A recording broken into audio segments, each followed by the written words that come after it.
This was embarrassing. What happened with the Padres here against the Milwaukee Brewers was embarrassing. The Brewers are not one of the best teams in baseball. They're a good baseball team. They're over 500, well over 500, but they're also playing in the NL Central.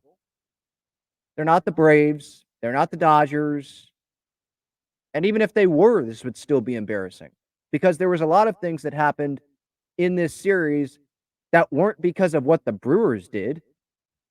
It was because the Padres looked like a little league team at times.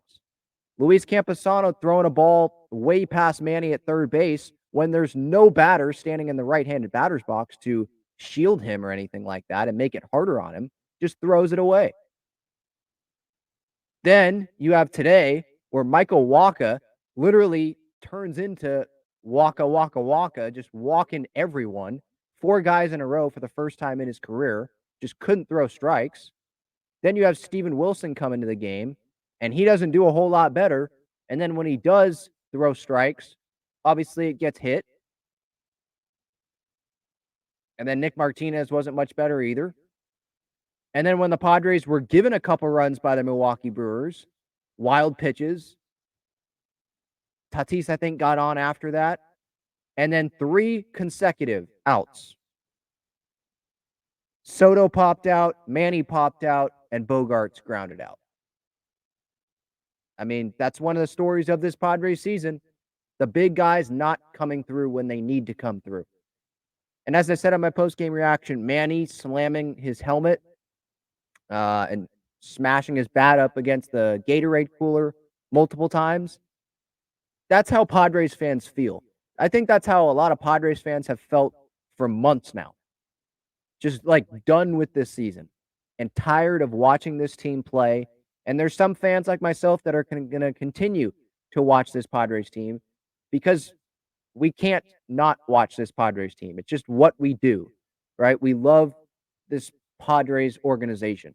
Can't really say I love this Padres team because it's pretty hard to love this team. I can love some players on the team, but it's hard to love this team. When you got guys admitting that they're quitting when it hasn't even hit September yet, when they get down in ball games. And there's been some times this season where you're just watching the play on the field and it's like, yeah, okay. They're not really giving their full best effort at times. And the lack of urgency is something that has pissed me off about this team as well. And I've said that multiple times. Because it was like, okay, they need to start turning this thing around. And then you have people in the clubhouse like Manny telling reporters that, no, we're not worrying. We're not panicking. There's no panicking going on in here. Just wait till we start raking. Don't jump on the bandwagon then. When we start doing our job and start raking, what happened? That never happened. That never happened consistently. And so, yeah, Padres fans, you definitely have a right to be pissed off and be like Manny was in the dugout. Now, I don't want you breaking windows in your house or anything like that, but being pissed off, you definitely have a right to be pissed off because there has been so much money spent by Padres fans, so much time dedicated by this Padres fan base to this team this season. So much time, so much effort for this to happen. Padres fans don't deserve this. They've waited so long to have that World Series championship team, right? And to get to a World Series. No World Series in my lifetime so far. I hope it's coming at some point, but that's not a guarantee. But Padres fans that are way older than myself, sure, they've seen a World Series, but never won one before. And we thought, okay, after last season, they're building. 2022, make it to the NLCS. They're getting Xander Bogaerts, Fernando Tatis Jr., Michael Wacha, Seth Lugo, full seasons of Juan Soto, and Josh Hader. Bring back Robert Suarez, obviously. Ha-Sung Kim's going to have the best season of his career and be the best Padre on the team. Blake Snell is going to pitch like a Cy Young. We're going to go deep into a postseason run, right? We're going to go deep into the postseason. Nope. Just disappointment. Feels like all season long, for a Padres fan base that doesn't deserve this. And so, yeah, it sucks. It absolutely sucks. I mean, 6-20 in one-run games. They had a lead in the series finale against the Brewers, and they just give the game to Milwaukee. I mean, that's really what happened. 4 walks in a row by Michael Wacha. 4 walks in a row. And then Tellez pinch hits, 2 RBI double down the right field line. Another bases loaded walk. Just terrible. Looked like they could be in the Little League World Series instead of on a Major League Baseball field, is how some of these guys played in this series. And how some of these guys have played during this season. You're going to make mistakes. I'm not saying I'm not saying that the Padres should have been expected to make no mistakes. But this is embarrassing. It's almost like I don't believe what I'm seeing.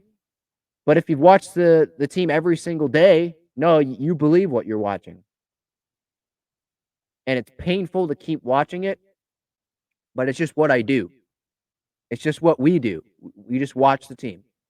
And we listen to the games on the radio if we can't watch the game, or we go on the MLB app and we pay attention to what's happening if we're not able to watch or listen to the game. It's just who we are. It's what we do. So we're not going to stop. But those that aren't, the diehard fans, the Padres have lost those fans. Why go to another game this year? There's no point. Why go to another game? Unless you're getting a Tatis bobblehead or you're getting a Padre hat on Thursday. Why? Why go? And it sucks for someone like Peter Seidler, right? Who spent so much money, and he's a Padres fan just like all of us are.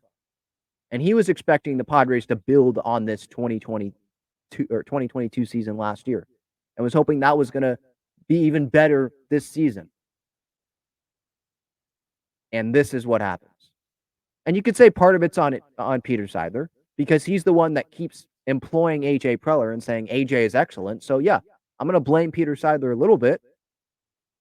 But I mean, most of it's on the players, the guys that are making more money than we will ever see in our lifetime. Most of it is on AJ Preller and the players. I don't know if you guys saw, but there was a fan in Milwaukee today that I guess posted a video on social media, and they made their thoughts well known about what they think of AJ Preller and do they think Bob Melvin should be fired. Here is the audio of that, because I think this is how many Padres fans feel. AJ, if anybody needs to go, it's you, not Bob. This is on you.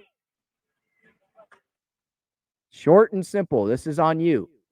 I don't totally agree that it's all on AJ, but part of it definitely is on AJ. More of it's on AJ than on Peter Seidler, because AJ's the one that's supposed to know way more about baseball than Peter Seidler is, right? A lot of it's obviously on the players. I'm not just going to sit here and blame only AJ. Manny has to be better. He has a 780 OPS. That's not what the Padres paid for when they gave him that big extension, when Peter Seidler gave him that big extension. Juan Soto, you look at the OPS, 885. Like that, he's still having a pretty darn good season. For those to say it's a down year, but some could say it's a little bit of a down year for Juan Soto, and he has been disappointing at times for the Padres this season. And if the Padres want to get where they want to go to next year, that can't happen. Fernando Tatis Jr. is hitting 260. His OPS is 781. Well below 800. That has to be better. Is Ha-Seong Kim going to do this again next year? Don't know. Jake Cronenworth, fractured wrist. He's on the IL, but when he was healthy this year, it's been a really bad year for him. He has to be better. Xander Bogaerts, a 727 OPS. That's not what the Padres paid for. He's hitting 260 this year. He was hitting over 300 last year. So a lot of guys on offense have to be better. The bullpen has to be more consistent next year. And there's questions about the rotation as well, about Yu Darvish, because he's been inconsistent this year. And Musgrove coming back from injury next year, he should not get on a mound again the rest of this season. I've already made my thoughts known on that. Michael Wacha, is he going to come back, or the Padres going to pick up his options? He does have an injury history. Seth Lugo, is he going to end up going to free agency and go somewhere else? And the Padres have to replace those innings somehow? Or if the Padres keep him, is he going to replicate what he did this season? A lot of question marks about this team. And part of the scary part of the reason why I want to be optimistic about next year is because there's still a lot of talent on this team. But part of the scary part is, what if that talent that is still going to be on this team, right? You're not getting rid of these guys. You can't. This talent has another year like they had this year, and they underperform next year as well. What's going to happen then? And is Bob Melvin going to be here to be managing this team in 2024? That's a question. Is AJ Preller going to be here? I think we know the answer to that, but I hope Peter Seidler has changed his mind, or at least is going to sit there and say, yeah, me calling AJ excellent, AJ is excellence, me doing that, I shouldn't have done that when they were having a bad road trip and they were playing in Cincinnati earlier this season.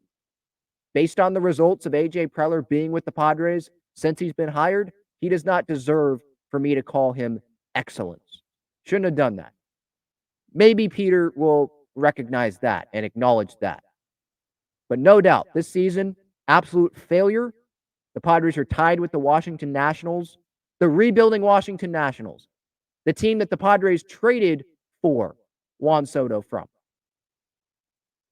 The Nationals that are definitely rebuilding, and this is supposed to be years of progression for C.J. Abrams and Mackenzie Gore, supposed to be at the bottom of their division. They're ahead of the Mets. They're ahead of the Padres, or not ahead, tied with the Padres. Probably will be ahead of the Padres at some point this season. That's embarrassing. An embarrassing season for the 2023 Padres.